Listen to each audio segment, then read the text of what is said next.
Hello and welcome back to another one of Paul's beer reviews. Hope you're all doing well. I've got an American IPA to review for you, and it is from Shipyard, and it is simply their American IPA. So Shipyard, originally Portland, Maine, in good old US of A, now brewed and bottled by Carlsberg Masters in Wolverhampton. So it's anything but an American IPA. Let's have it right. I picked this one up in Tesco, I believe. I think I paid $1.80 for the bottle. It is coming in at 5% ABV in a 500ml bottle. Proper look at the label there. Shipyard American IPA with the ship. But yeah, nicely presented. There's the Shipyard bottle cap. Simple. Bit of spiel on the back. It says, from his family-owned brewery in the heart of Portland, Maine, famed for shipbuilding and ambitious world discovery, Fred Forsley drove the original American craft beer movement. His mission to this day to take original craft beer around the world, making it accessible to everyone. It says it's an American IPA, 5% ABV. It said it's deep gold on the eye, vibrant with citrus hops on the aroma, and tastes of citrus with fruit and grapefruit prominent. So yeah, should be slightly west coasty going on that, citrus heavy. Let's see if it's any good, shall we? It was only cheap, $1.80. It might have been for the 4 for $6 deal that they do, if I remember correctly. Tiny bit of smoke on the opening to that one. In she goes. Certainly deep golden colour straight away. Try and give it an aggressive pour, see if we can get a head on it. Not really. One to start off with. I can't see that one hanging around for long. Get all that in there. Lovely jubbly. Shipyard American IPA. I think they may have even had a rebranding recently. I think the label might have changed since I bought this bottle. Right, so it's pretty clear. Amber in colour. Dark gold. Decent enough levels of carbonation on that one. Plenty of bubbles rising up here. There is the slightest haze to it. Only slight though, and that's not a chill haze either. There's a touch of haze to it, which is never a bad thing. It has got tiniest half a finger, quite compact white head on it, which looks like that might stick around for a little while. Let's get me snouting, see what the aroma is telling us. Spilt a bit. Okay, there's a touch of grapefruit, slightly sort of citrusy aroma, touch of sweet malt on the aroma as well. It smells more like an English IPA, like a cheap English IPA, more than a big hoppy American version. Malty, citrusy, it's quite standard. I've got a bit of fluff on my glass. Let's get stuck in, shall we? Cheers.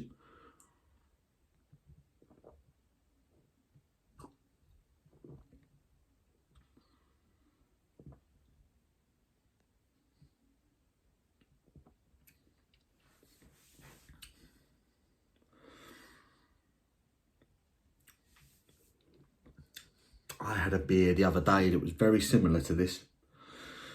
Fruity, citrusy, definitely. The hops give a bit of character to it, certainly. There's quite a prominent bitterness on it.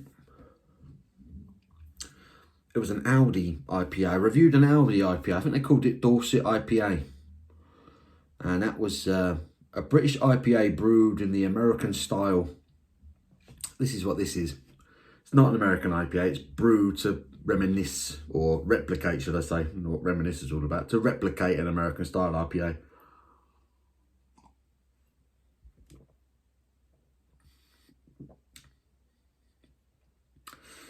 What I will say, it's not unpleasant. There isn't an unpleasant finish to this one that I was getting with the Aldi one. But the bitterness at the back end to this it's very peppery. It has a very kind of savoury bitter finish to it. And it's definitely the most prominent aspect to this beer. Up front,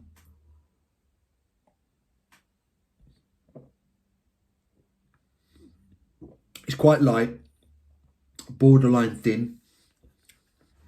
It's well carbonated. It's very malty. There's a sweetness. There's a touch of caramel, a touch of toffee, a touch of fruit. Like almost like a raisin, sort of sultana, sort of berry sweetness that comes in with that caramel, toffee malt, mid palate. Up front, there's not a lot going on.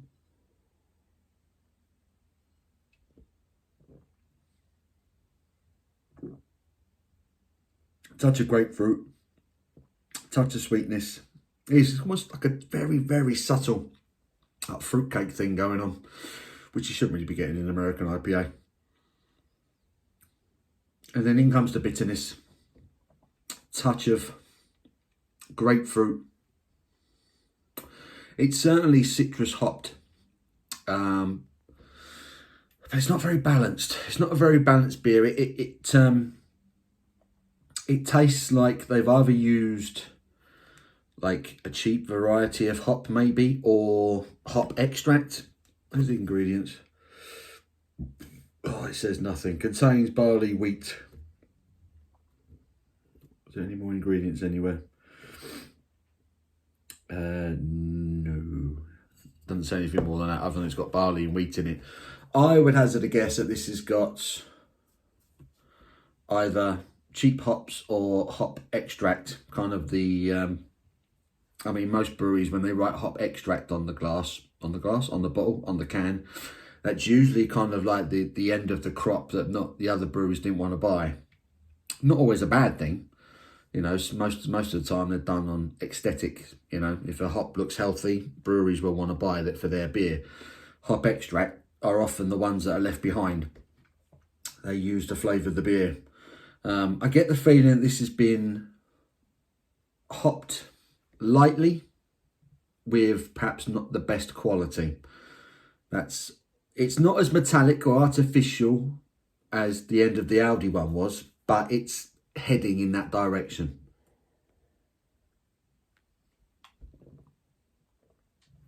The bitterness on it, that back end, is very prominent, very dominating. The more you drink, the more your palate is just completely enveloped in it. And it's not balanced. It's too much for what precedes it. The lightness, the fruitiness that I mentioned is not enough to balance out that finish. The finish is too prominent. It's too bitter. Like I say, it's not bad. It's not a bad beer. It's just not a very good beer. It's bang average. In fact, I'd say it's just below bang average.